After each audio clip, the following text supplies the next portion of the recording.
For those of you that don't know me, hi, I'm Amy Stanton. I'm the Director of Brand Engagement and Cause at 4Moms.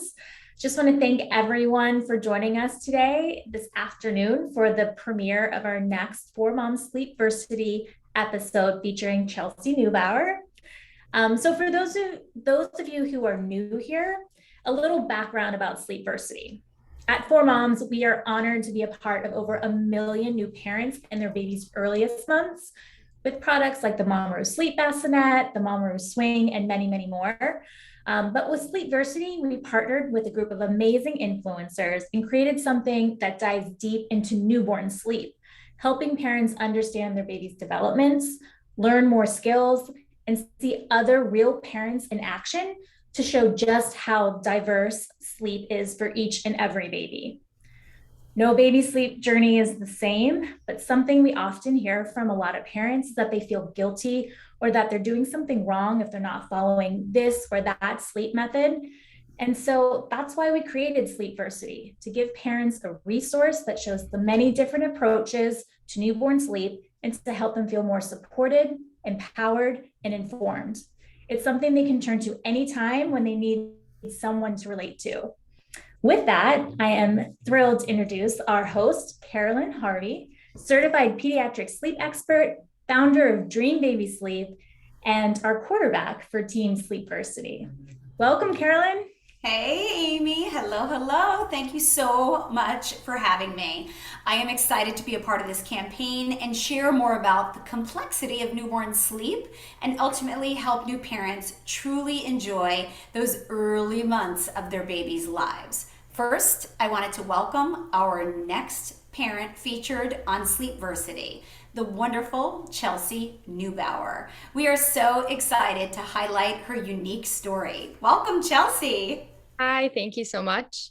It has sure been a crazy journey to get to where I am now with 2 babies, 2 months apart. But I'm very excited to be here and have the opportunity to work with you guys. Awesome. Thanks so much, Chelsea. I'm so excited to get started and share Chelsea's story. But first, a few housekeeping items. If you have any sleep questions or questions about Chelsea's sleep journey with her babies, please type them in the Q&A box in your Zoom control panel. We will be answering your questions live towards the end of this event, okay? So make sure you ask those sleep or parenting related questions for Chelsea in the Q&A, not the chat, okay?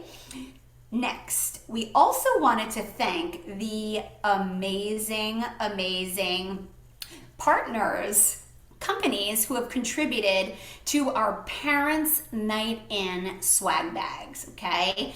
That is Matrescence Skincare, Lila and Jack Teethers, Ella Alla All Natural Bath Soak, and Hip Peas Snacks.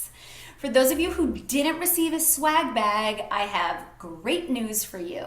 You can enter to win not only the swag bag, but also a Mamaru Sleep Bassinet. Okay, that's huge. So go ahead and click on the link in the chat now. It's not in the Q&A, it's over in the chat, okay? Yes, you heard me correctly. You are going to win not only the swag bag, but a Mamaru Sleep Bassinet. So good luck. Now, without further ado, we are pleased to present Season 1, Episode 3 with Chelsea Neubauer.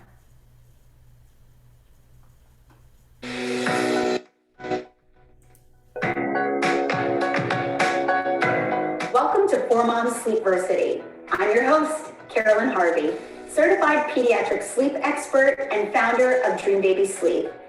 Today, we're sitting down with Chelsea Neubauer, who has an incredible story and journey to parenthood. She is now a mother to 5-month-old daughter, Banks, and 3-month-old son, Hayes. Yes, you heard that right. Her babies are 2 months apart.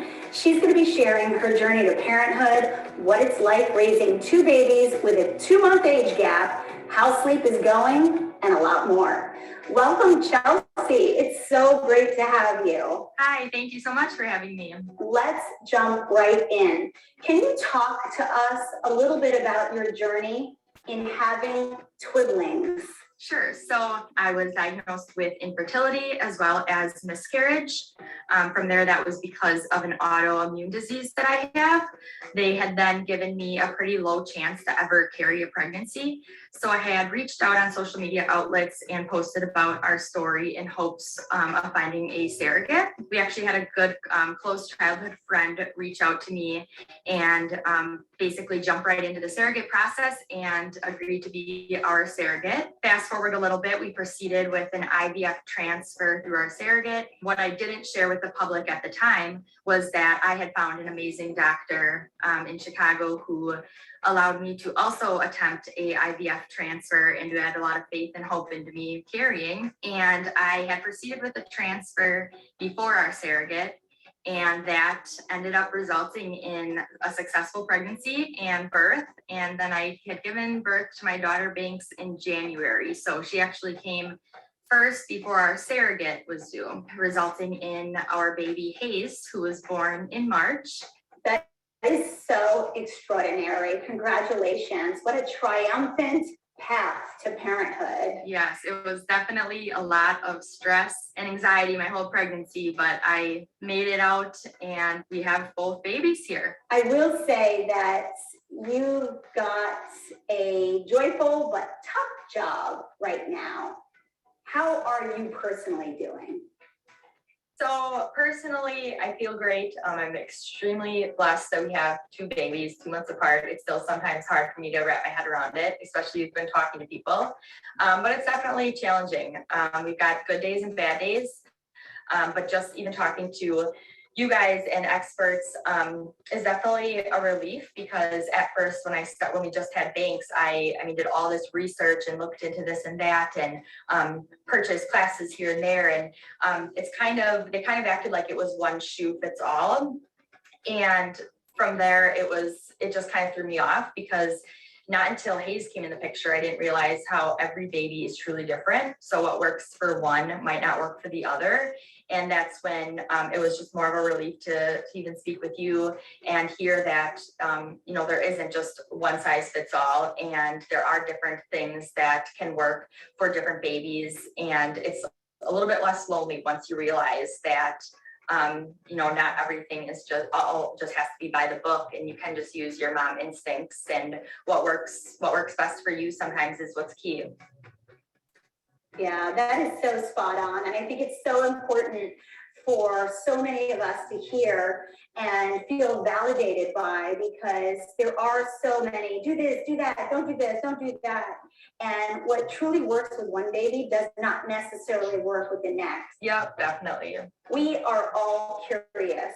How are the babies sleeping? So sleep was a bit challenging for a while at first.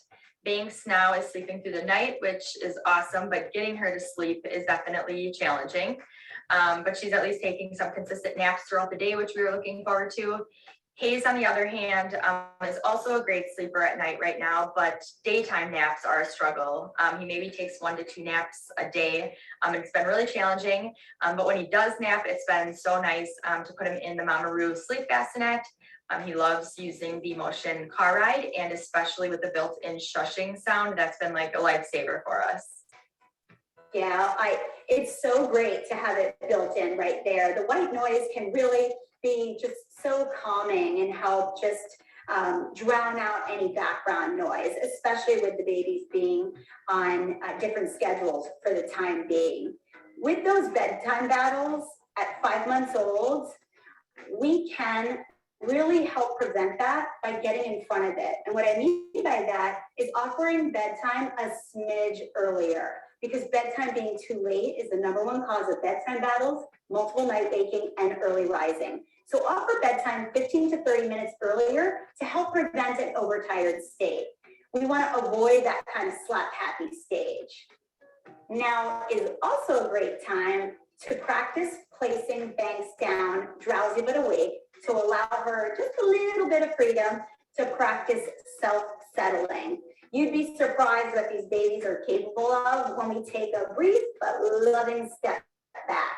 I'm a big fan of stop, watch, and wait, just for a few minutes to see if they can work it out on their own.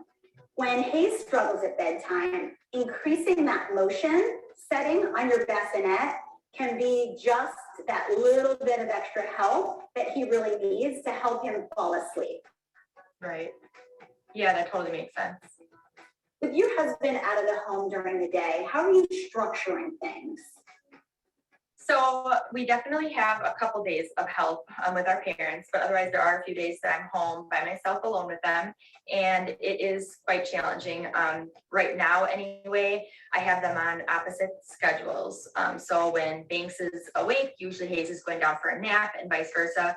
And that of course is usually morning. By the afternoon, it could be pure chaos. But right now, that's what just works best for me with the individual time spent with them. However, the downfall is I'm just constantly going and exhausting myself. I never get a chance to sit down or take a little break. So it would be nice within the next couple months, me even touch base with you and figure out kind of how I can get them on the same type of eating schedule, sleep schedule, and just have a little bit more downtime for myself. Yeah, absolutely. I mean, you are crushing it round the clock right now with them being on opposite schedules. But the great news is once Hayes is 16 weeks from his estimated due date, he's so close in age to Banks that we can get them on the same schedule if you're ready and want to. Between 4 and 9 months old, we can shoot for a 3-nap schedule for both of them. With twins or twiblings, I recommend you split the difference, meaning if one baby short naps, after the next nap, you're going to offer it 15 minutes early. So what I mean by that is if Banks has a great nap and Hayes takes a short nap, and your next nap would normally be 2 hours later, you're going to want to offer it about 15 to 30 minutes earlier. That's what I mean by splitting the difference. Erring on the side of the baby who had the lesser quality nap. This way, it helps that baby catch up and prevent an overtired state. Ultimately, this might give you just a smidge of a very, very well-needed break. Thank you, Chelsea, for sharing your amazing journey to parenthood and helping to normalize the challenges of newborn sleep. You're doing an awesome job. I'd like to remind everyone, you can continue to follow Chelsea's journey on Instagram at @NeubauerChels. And don't forget to follow at 4moms_HQ on Instagram for more Sleepversity updates and episode announcements. Sleep well. Oh my gosh, I love it. Chelsea, is that the first time that you've seen the full episode? That is, yes. Can you believe it? How little they were in some of I those know. photos? I know. Well, I just can't believe when we filmed this. Just I where know, we are right? now, and just looking back at those videos and them newborns makes me so sad. I know, right? Well, it was amazing. So thank you again for sharing your story. It really is so special. So I wanted to share just another quick reminder. Enter the Parents Night In giveaway in the chat, okay? There's a link in the chat, so I want you to make sure you take a couple seconds right now and go ahead and click on that because 4Moms is including a Mamaroo sleep bassinet, which is epic, okay? Also, as a reminder, after trivia, we are going to be taking your questions live. Go ahead and ask your questions in the Q&A and include the age of your baby. Amy? Yeah. All right. While we enter the giveaway and while you're kind of getting your questions together, we're going to do some trivia and we will randomly pick one correct winner for each of the 4 questions to receive a $50 credit to 4moms.com. So we'll start with the first question, which is, for babies between 4 and 9 months of age, how many naps per day do we want to aim for? Is it as many as they want, 1, 2, or 3? A lot of quick answers there. Yeah. I'm impressed. All right, we have about 45% participating. We'll give it 5 5 more seconds. Guys, $50 to 4moms.com. Super easy. Love it. All right, I'll give it 5, 4, 3, 2, 1. The correct answer was number D, 3 naps. So congratulations to everyone who picked that. Great job. All right, the next question. Which of the following is not one of Carolynne's bedtime battle tips for a baby 4 months or older? A, offer bedtime 15 to 30 minutes earlier. B, place baby down drowsy but awake. C, take baby for a quick pre-bedtime walk outside to get them tired. Or D, stop, watch, and wait. Lot of quick ones on this too. I'm impressed. All right, we'll give everyone a couple more seconds to get their answers in. 5, 4, 3, 2, 1. All right, the answer is C, take baby for a quick pre-bedtime walk outside to get them tired. All right, next question. This is one of my favorite ones. I don't know if people were paying attention to the video or not, but this is a good one. What is the Neubauer family's dog's name and breed? Is it Rita, the Chihuahua mix, Rowan, the Rottweiler, Petunia, the Great Dane, Irving, the Shih Tzu, or this is a trick question. They actually have a cat named Karen.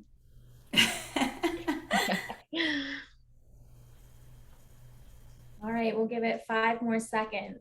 5, 4, 3, 2, 1. Correct. You guys did see Rowan the Rottweiler made an appearance in the video. So cute. All right, last question. Which of the following, I'm gonna get this up here. Let's see. There it is. Which of the following is not a feature of the Mamaroo sleep bassinet? Oh. A firm, flat sleep surface that follows the AAP's safe sleep guidelines for newborns. 5 motions, 5 speeds, and 4 sounds that you can mix and match to meet your baby's changing preferences. Free access to 4Moms newborn sleep class powered by Dream Baby Sleep. Built-in sensors and alarm via the 4Moms app that alerts you when the sheet is wet. And the Find Your Roo app, bounce and sway with your phone in your arms, and the app will tell you which Roo motion and speed combinations are most like your own. This is a tough one. This is tough. This is a tough one, but a lot of strong answers. All right, we'll give everyone 5, 4, 3, 2, 1. The answer was built-in sensors and alarm. We do not have that, but I'm going to say we do not have that yet. That's a great idea. But we do have the new Find Your Roo feature on the app where you can sway with the phone in your arms and it will tell you which motion is most like yours. It's very fun, very cool. Love it. That's awesome. Okay. Congratulations on for all of our winners. I know that 4Moms is going to be notifying everybody, so that's exciting. Okay, Q&A time. This is my favorite time. So go ahead and make sure you ask your questions in the Q&A for myself and for Chelsea. So let me pop on over here and see. Oh, Chelsea, I'm going to ask you this first question. How did you juggle 2 sleep schedules with twiblings? So for the sleep schedules, I want to say, I mean, we really didn't have much of a schedule for the longest time. And even still to this day, I would say Banks is more schedulized than Hayes just because of their differences. And I kind of just at this point go off of sleep cues. Hayes actually sleeps in longer than Banks does. So it works out perfect because Banks gets up usually around 6:30. And then Hayes somehow sleeps till like 7:30 or 8. So by the time Hayes gets up, I don't have too much longer with both before Banks goes down for her first nap. So the downfall is that we don't have them on the same schedule, but it just kind of works out right now the way that they're just kind of opposites. By the afternoon, kind of like the video said about a month ago, I'm still in the same spot where we kind of clash in the afternoon where I'm like, okay, I've got to gather my thoughts here because they're both just awake and don't want to sleep. But yeah, I mean, for juggling them right now, they're just they're so different still that it works of when one's sleepy, usually the other one's awake. And if there's any twin moms on here, you probably can agree that when one has a good day, the other one doesn't. And when you go out in public, one's crying and the other one isn't, and then one falls asleep and the other one is up and crying. They just are so different, and it just right now we're making it. I love that it works for you though, that they're on different schedules. It will definitely be nice to have them on the same schedule so I can be like, okay, both you going down and now I finally get a break. But it's just right now it's so difficult. As they get a little bit older, that's totally achievable. But I think even just naps, I feel like Banks takes really long, good naps, where Hayes is still the like, I'll sleep, or he'll sleep 30 to 40 minutes and then he's awake. So they're just the duration of naps even. He's the short napper. Yes. Yeah. Okay. So as far as juggling sleep schedules, the great news is wherever you are is right where you should be. And what works for one does not always work for the other. So don't panic if you feel like things are a little bit wonky. Okay, next question. What can help get through the 4-month sleep regression? So the great news is that the 4-month sleep regression is not actually a sleep regression, but it's a developmental leap tied to the physical skill of learning how to roll. So how do we overcome it faster or potentially sail through it and not have any hiccups from it at all? Tummy time. Tummy time. The 4-month sleep regression can occur between 3 and 5 months of age. So you want to be offering tummy time from the day you come home from the hospital. You want to be offering tummy time. So initially when they are tiny little newborns, 0 to 4 weeks old, you're going to support them. A great way to do it is right on your chest. That counts. You can just lay baby down right on your chest, and they just, as you sit back just a little bit, and they lift their little heads and they practice their little wobbly heads. That, my friends, is tummy time. So people always say, how much? How often do I need to do it? You should be doing tummy time from the day you come home from the hospital 3 times a day for 1 minute each session based on the age of the baby. So if you have a 4-week-old baby, you should be doing tummy time 3 times a day for 4 minutes each session. So per the American Academy of Pediatrics, which is the governing body that we at Dream Baby Sleep follow, they want you to be having tummy time by the age of 7 weeks, 15 to 30 minutes a day.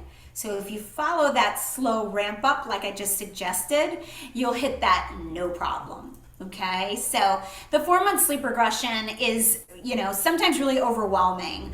Chelsea, do you have concerns about it? Are you experiencing anything new and wacky as it relates to sleep around the 4-month sleep regression? So far with Hayes, I have not, but he also just turned 4 months, like a couple days ago. Yep. So we have some time for it to come.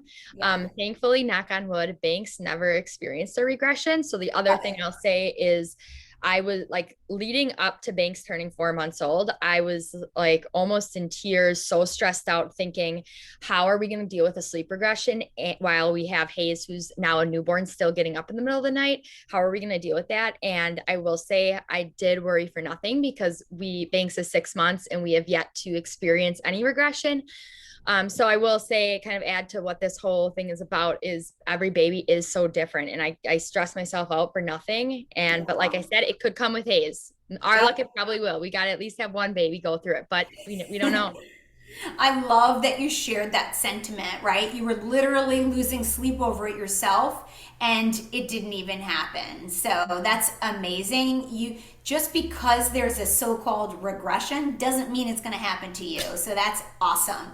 We have an amazing blog on 4moms.com. So check out their blog for more tips about the 4-month sleep regression. Okay.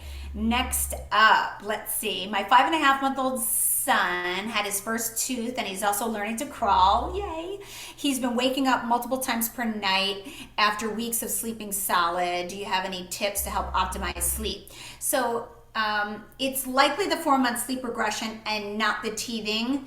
However, teething does impact sleep usually for about 2 to 3 days. So it's not a long-term impact per se, and not to minimize the discomfort, but it's not like a broken leg. So oftentimes babies will sleep through teething quite easily. Not always, but more often than not.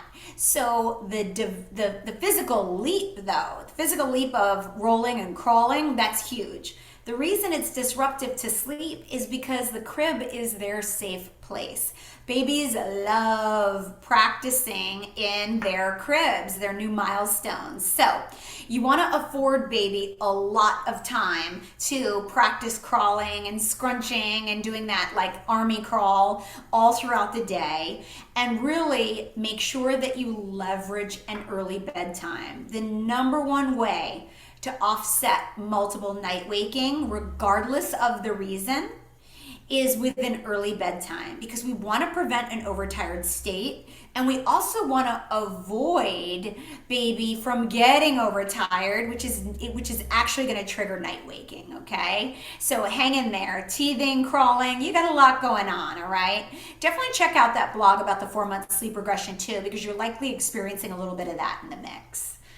All right, let's see. Next up, how was it introducing the stopwatch and wait? I know I need that, but I'm a little nervous. How was it?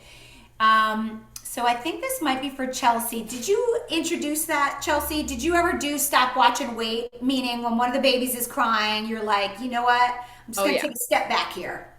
Yeah. Yeah. Not only for my own sanity, but also because I realized, of course, Banks was our learning curve and, first time mom with Banks. But when Hayes came, I at least knew, there were so many times, and even still to this day, they're just noisy sleepers. So not only did stopwatch and wait help with the fact that they would kind of be whining or fussing or crying in their sleep, but even if they were awake, I think they are smarter than we think. And especially Hayes definitely will sometimes cry, and we kind of can recognize the cry at this point, and we wait, and he puts himself back to sleep. So, with Banks, when she was pretty young, we were diving in her room at every given sound. And then you just learn kind of their cries, but also, just waiting and seeing kind of what they do. You can tell if it's going to get like out of hand where there's no coming back from it, or if they're just kind of like crying and it's just a form of them soothing themselves. I love that. You hit the nail right on the head. It is a form of them soothing themselves, right?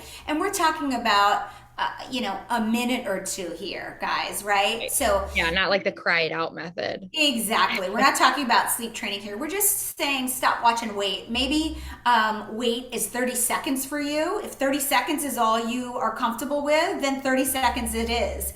If you're comfortable with 1 to 3 minutes, then that's what you're comfortable with. So go with what you're comfortable with, but keep in mind, scientifically, babies are they have extremely active sleep, and they're very noisy, okay? So at night, babies can cry out for upwards of 4 to 6 minutes. They can even open their eyes and they're not actually awake. So we run in there, right, to save the day, and we pick them up, and they're almost a little startled, and we've actually woken them. Versus if we had tried or practiced stop, watch, and wait, as Chelsea saw, the baby can put himself back to sleep, which is amazing and exactly what we want to see. So great job, Chelsea. Okay, let's see. Next question. Oh, this is a good one, Chelsea. What setting on the Mamaru sleep bassinet do each of the babies like? You want to start with Banks? Sure. So, unfortunately, we got the Mamaru sleep bassinet late to the game. So we did not have it with Banks by the time we did, she was pretty big. However, we did use it as background for a while with the shusher, because she just loves the shushing noise. But for Hayes, he used it, and he liked the car ride motion as well as the shusher too. It went between the shusher and the white noise, but between one of those, I think that was even just one of my favorite settings, because we used to have like a shusher in their room or in the crib or whatever, and it would either die, battery would go out or whatever. And then, I mean, this way it's just built right in. So we never had to worry about it stopping. And there'd be so many days even that we'd just hear it in the background. And my husband and I were like, it's on. No babies even in there, but it's on, it's going. But yeah, they loved the shushing noise. And then he loved the car ride motion. Isn't it funny? I mean, how many times did you look over your shoulder and like the bassinet is going and the sound is on and there's no baby in it? Right. Oh yeah. Yeah, that's funny. Okay. All right. Let's see. Let's look at our next question. Oh, my questions just disappeared. Give me 1 second here. Okay. Awesome.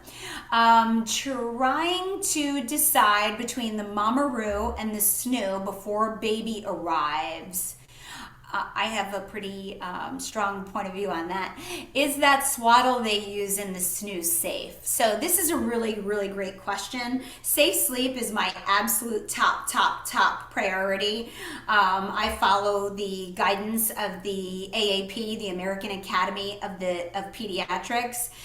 They recently updated their safe sleep guidelines as of June 2022.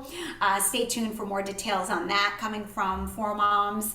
But I'll be honest with you, I am not a fan of strapping a sleeping baby into a bassinet. So I'm a no on the Snoo. I speak fairly openly about that, which is why I've never actually worked with them, because I was just never comfortable with it from the get-go. It makes me a little bit nervous if baby were to potentially, you know how your baby like breaks out of a swaddle all the time. They're like little ninja warriors in there, right? And if they got themselves like a little bit twisted out and one arm was like stuck up like a chicken, or I don't know, it just doesn't sit well with me. So for that reason, I'm a no. I have concerns about just them being strapped in like that. So as far as honestly, for me personally, I gift the Mamaroo sleep bassinet to all of my expecting friends and family because I love it. So that's my take on it. Great question. Safety is our top priority. Okay, next up, let's see, Q&A. First time mom, and everyone tells me I'll never sleep once baby is here. Don't believe them. That's not true. How accurate is that statement? Also, any tips and suggestions to prevent this from being an issue from day one? Okay, I'm going to defer to Chelsea first because she has twiblings, 2 babies at the same time, although they are 2 months apart. So not to minimize only having one, but if anybody's going to be exhausted, it's going to be a twin mama. So tell us your fears and how you conquered them, Chelsea, with that dreaded, will I ever sleep again? Yeah, so I'll just start by saying I feel like every first time mom, you always hear so much negativity around everything. Like get sleep now. You're not going to sleep when baby's here, or travel now because you're never going to travel with kids. You just continuously hear all the negativity. And I would say there's so much that is just so false. I mean, yes, don't get me wrong. The first month is, of course, just a little transition and an adjustment, especially when it comes to sleep. Your body, you're just not used to having to wake up as much as you need to for a newborn. But I will say it really does not last long, even though it feels like you're in the depths of it. Yeah. And everybody's different. You could literally have a baby that's sleeping through the night at 9 or 10 weeks old. We were very, very lucky. We've had very good sleepers at night, but I will say that, there's also people that don't. We have friends that have babies that are still 10 months old and they still have their babies waking up. Tell those friends to call me Chelsea. Yeah. Or you can, definitely just reach out and get some help or whatever in that case. But I mean, I just wouldn't get like so stressed over the sleep part, because no matter what happens, time really does go fast. And I can promise you, even now to this day, every day I'm pretty exhausted, but I look back and time is going really fast. So you will sleep again. And I just keep telling myself with any of the challenges or any of the phases that we're going through that seem to be, you're done with one challenge on to the next, that it's just a phase. And that's exactly how sleep is. You'll also be extremely surprised with yourself on how you can function on no sleep,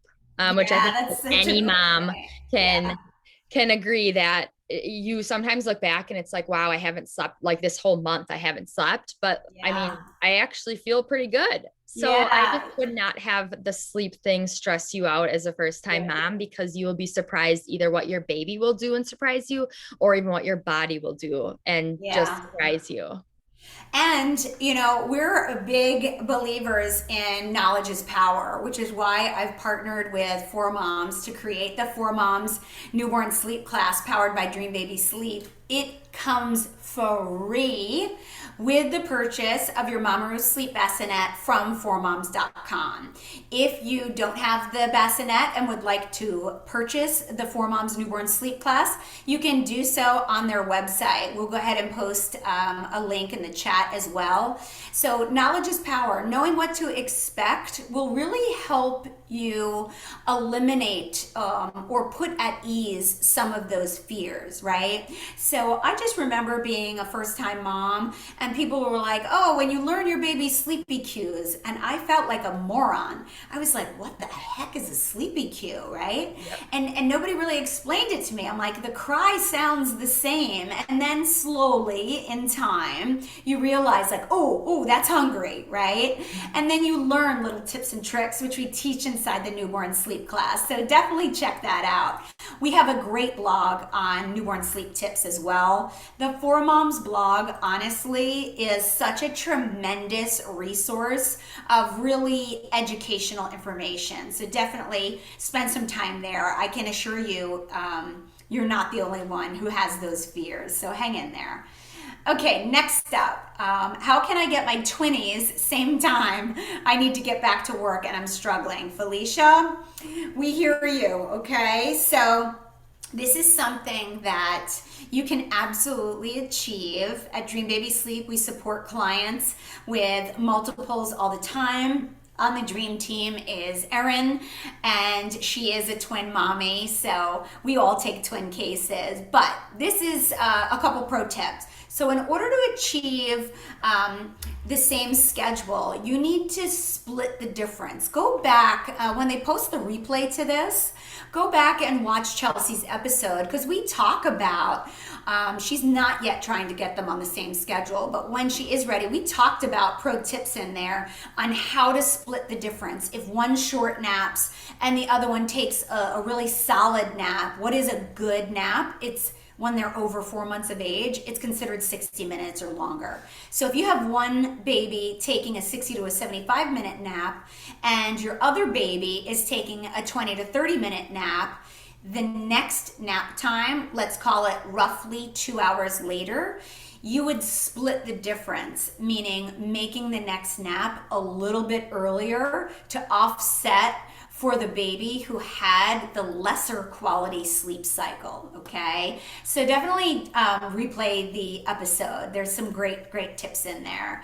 But it's totally achievable, and I find that our twin clients, if they decide to sleep train, it comes together so quick, especially, never mind twins, especially our working moms outside of the home and our moms in the home who have multiple children, because it's like you're all about business, right? You need to have that schedule and you're just totally committed. So it's very, very achievable. Jenna, let's see. Best tip for traveling 6 hour time difference with your baby and sleep. Well, number one, you're going to want to get bring or rent an awesome portable crib. I love For Moms Breeze, and I'm not just saying that, I own it. I bought it, and I could have asked Amy to gift it to me, but I bought it because that's how much I believe in it, right? She was like, why did you buy it?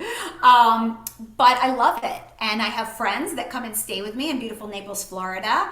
And we use the Breeze play yard because it is so flippin' easy. Not only do we use it in my house, we bring it down to the pool for when our little babies are napping down at the pool. So there's that. Number one, get a portable crib that you love. Number two, don't panic, okay? Sleep on the go is always a crapshoot, all right? So you're gonna do your best. I don't know if you have an overnight flight or what the scenario is. I know you have a 6-hour time difference. I usually give tips based on how long you're staying in that time zone. So if you were just going for like 4 nights, 5 days, or basically anything under 7 nights, I don't get too overly worried about it. However, what you want to do is adjust to the new clock immediately, right? Don't do, okay, so back in the States, assuming you're from the States, back in the States, it's noon, so the baby will be going down for her nap at 1, and it's 8 p.m. Don't do that. It's 8 p.m. there, it's bedtime. You want to adopt the new clock immediately, okay? So definitely don't stress about it. You'll be shocked how well the baby adjusts. You, however, that's a different story. The babies usually don't have any problem whatsoever, and everybody's like totally panicked about it. Okay, let's see. Next up, nighttime for my baby starts around midnight. I don't know what that means. What is an effective way to get her to shift her schedule? Oh, okay. To bed a few hours sooner. Her witching hour seems to be 9 till 11. So I don't know how old your baby is. I'm assuming it's a newborn. So I want you to pull a Nike and just do it. Okay? Don't overthink it. If you're doing midnight, you can easily go to 10 p.m. tonight. So officially, your new bedtime is 10 p.m. Okay? Newborns should be going to sleep ideally between the range of 8 p.m. and 10 p.m. Okay? So just adjust it to 10 p.m. and keep in mind the goal is no later than 7:30 p.m. by 4 months of age. So you would simply adjust bedtime, making it 15 minutes early every week or so until you get closer to that 7:30 p.m. target, okay? We have a blog about bedtime and bedtime by age and a bedtime by age chart, so make sure you check that out also. All right, let's see. We have time for another question, Amy, yes? Yes, okay, good. Yes? Yep. Awesome. We have 2 more questions and we'll wrap up. Okay, fantastic. So I started sleep training my daughter when she was 6 months old. It was perfect. She cried 15 minutes for the first day and then trained after. Very common. It usually comes together quite quickly in usually 3 to 5 nights. I now have my second child, son, 10 months old, struggling. He was doing great from the hospital, only waking, blah, blah. Now he's not wanting to go back in the bassinet and dream feed. I'm struggling because he is the last baby. Oh, something about boys, I guess. So I think based on this, my second child, who is 10 months old now. So at 10 months old, if you are wanting to sleep train, I would recommend either check and console or chair method. If you're not comfortable waiting for 3 minutes while your baby is fussing, then go with chair method. If you're like, Carolyn, I can't be outside of the room for 3 minutes when my baby is fussing, no problem. I can put you in the room. That's chair method, okay? You can check out all those different methods. You can DM us methods and we'll send them to you. Number one, first thing I would do is check in on your son's bedtime. It should be ideally no later than 7:30 p.m. At 10 months old, you want to be on 2 naps at about 9 a.m. and 1 p.m. day sleep drives night sleep. So we start with bedtime and nap timing, and then we go back from there, okay? There's a lot of amazing free resources that we share on Instagram, so definitely check those out. You're doing a great job. I understand it's the last baby, so a lot of feels there. Go at a pace that you're comfortable with, okay?